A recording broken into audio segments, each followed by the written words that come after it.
नमस्कार, मैं हूं अविनाश पांडे और आप देख रहे हैं डीटीवी भारत।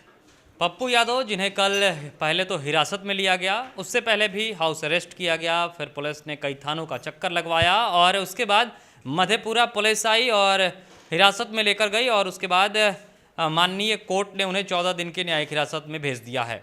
फिलहाल वो जहाँ पर रह रहे हैं वहाँ की अगर स्थितियों की बात करें तो खबर निकल कर ये आ रही है कि ना ही वहाँ पर कोई व्यवस्था की गई है और ना ही किसी तरीके से कुछ अन्य उपाय हैं। हालांकि पप्पू यादव ये लगातार मांग करते रहे हैं कि उनकी तबीयत खराब है और कई ऑपरेशन हुए हैं, इसके बावजूद थोड़ी सी उनको सुविधा मिलनी चाहिए जिससे कि उनके जो इलाज चल रहा है या फिर उनके जान पर खतरा नहीं बन पाए।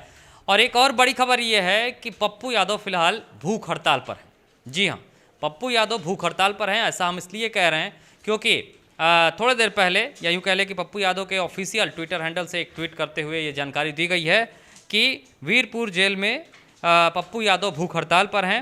न पानी है, न वॉशरूम है। उनका आगे ये लिख रहे हैं कि मेरे पाँव का ऑपरेशन हुआ है, नीचे बैठ नहीं सकता, कम्बोर्ड भी नहीं है। कोरोना मरीज की सेवा करना, उनकी जान बचाना, दवा mafia, hospital mafia, oxygen mafia, ambulance mafia को बेनकाब करना ही मेरा अपराध है। मेरी लड़ाई जारी रहेगी। दरअसल ये जो प्रकरण हुआ, उस प्रकरण को लेकर ट्विटर पर ट्रेंड चला जो नंबर 1 के पोजीशन में आया। फिर स्थितियाँ ये हो गई कि जब रास्ते में रात को उनको लेकर पुलिस जा रही थी तो कई समर्थक रोड पर आ गए और अपनी बातें कहते रहे, लेकिन पप्पू यादव ने उन्हें भी समझाया और उनको समझाने के बाद फिर वो कल रात मधेपुरा पहुंचे। वहां पर तमाम जो है कानूनी कार्रवाई की गई और फिर माननीय न्यायालय ने उन्हें 14 दिन के लिए न्यायिक हिरासत में भेज दिया।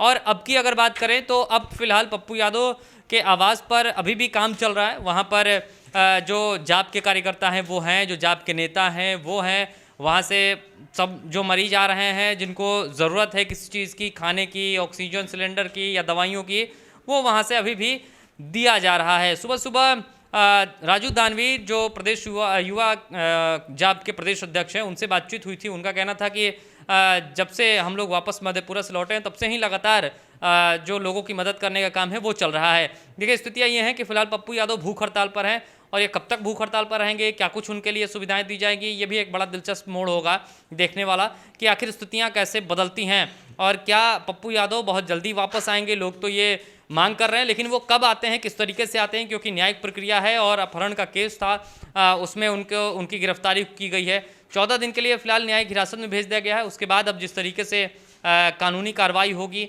किस तरीके से होता है, क्या जमानत मिलेगी नहीं मिलेगी और स्थितियाँ क्या हैं, परिस्थितियाँ क्या हैं, क्योंकि कोरोना काल में माननीय कोर्ट भी उतने बड़े स्तर पर काम नहीं कर रहा है, यहाँ पर लिमिटेड काम हो रहा है, तो उसको भी देखना बड़ा दिलचस्प होगा। हालांकि जीतन राम मांझी की बात कर ले या मुकेश सहनी की बात कर ले, उन्होंने ये कहा था कि नहीं, इस तरीके से कार्रवाई जो है वो सही नहीं है।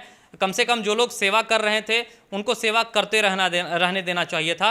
लेकिन मुकेश सहनी की बात करें तो उन्होंने ये कहा था, ट्वीट करते हुए लिखा था कि जनप्रतिनिधियों को भी लॉकडाउन के नियमों का पालन करना चाहिए था, लेकिन जहां लोगों की ज़रूरत हो मदद की, जब कोई नहीं पहुंचता हो और सिर्फ कुछ लोग ही पहुंचते हैं, उनमें से एक नाम पप्पू यादव का है, तो उन पर इस तरीके की कार्रवाई और ऐसे समय में कार्रवाई जब वो लगातार चीज़ों को उजागर कर रहे थे, तो ये कहीं ना कहीं अपने आप में सवालिया निशान खड़ा करता है। लेकिन फिलहाल पप्पू यादव भूख हड़ताल पर हैं, यही बड़ी खबर है। और इस पर क्या कुछ अपडेट आता है, किस तरीके से आगे उनकी क्या कुछ सुना जाता है, क्योंकि माननीय कोर्ट तो कल रात को बंद थी, अब जैसे ही कोर्ट की कार्रवाई शुरू होगी और फिर किस तरीके से अब क्या कुछ होगा, किस तरीके से इनके वकील अपने स्तर पर काम करेंगे, ये भी देखना बड़ा दिलचस्प होगा। लेकिन पप्पू यादव से जुड़ी तमाम खबरें हम आप तक पहुँचा रहे हैं। बने रहिए हमारे साथ, देखते रहिए डीटीवी भारत। आपका प्यार समर्थन लगातार हमें मिल रहा है, इसे ऐसे ही आगे बनाए रखिए। नमस्कार।